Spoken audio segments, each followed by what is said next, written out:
নমস্কার। কবি অপূর্ব দত্তের কবিতা দুই বাংলা। আমাদের ছিল ধুলো কাদা মাখা একখানা ছোট গ্রাম। আমাদের ছিল কালবৈশাখী, লিচু আর কালো জাম। আমাদের ছিল একখানা নদী, তার পাশে স্কুল।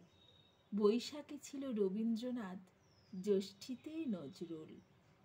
রবীন্দ্রনাথ পৃথিবীর কবি, নেই তাতে সংশয়। নজরুল নিয়ে তবু কেন আজও এত বিভ্রম হয়? কেউ বলে তিনি এপারের কবি, ওপারের বলে কেউ।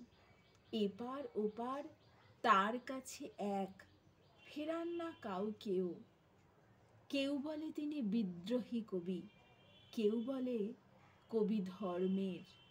সাম্যবাদীর পুরোহিত তিনি, মানুষের যত কর্মের।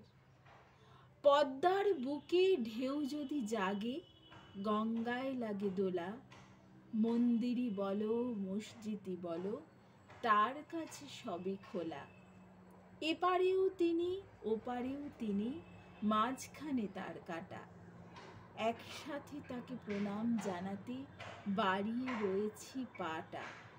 বিভেদের গাছ কেউ যদি পোঁতে, টান মারো তার মূলে। দুই বাংলাকে এক করে দাও রবীন্দ্র নজরুলে।